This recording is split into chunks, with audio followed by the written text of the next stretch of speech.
cho nên với nào cho nên the spark up cho nó cắn thì về thế chứ cắn đòn tiếng hỏi đó nhỉ cho nên giao hi top thế nên lâu em ula cho nên subscribe cái tiếng số like comment để share bỏ cho nên in niệm phun ngay cắn bây giờ video hi top thế em chụp cái tiếng số let's go baby có bên xem chú phụ em cái nào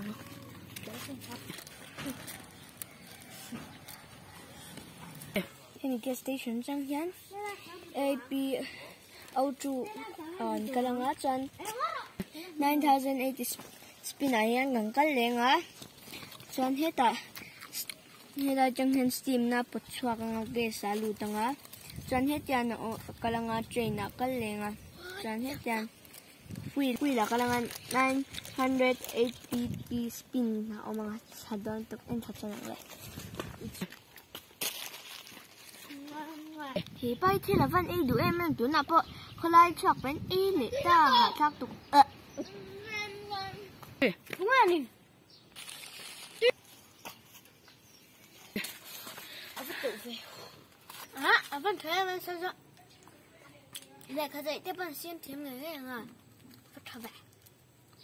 sao chú này bắt thi con bà bắt thở về cái đó mì lè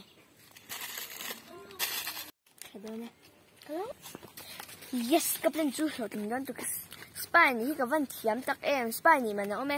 mà sẽ giúp cho đầu máy là có chuyện tổ ra rồi mà có bố cho hay cái spy thiếm tục thầu yes là cái nào cần đồ mặc cái sủi hưu này cái sủi hưu tôi sẽ thể ngay là spy bố này về đầu ký ăn ngay một ngày mình ăn cái khách lắc electric thầm cái kia lại đấy ra trong electric bị chuột ngã chuột ra here electric bị chuột nó chuột lấy window ngã lấy call khát ngã chuột chạy tổ mấy đôi nè khá nuôi cái chỗ cái smart đeo đầu mồi thằng là con gì mà không tôi nói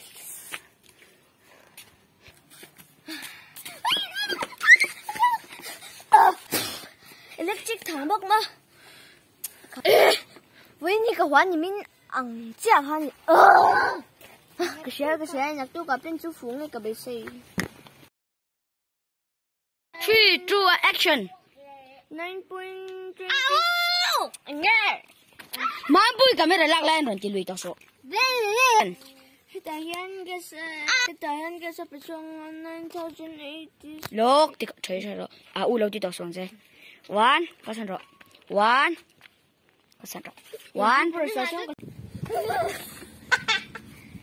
thì chờ đây rồi đấy hai lối lòng xuống má bui có sẵn rồi đấy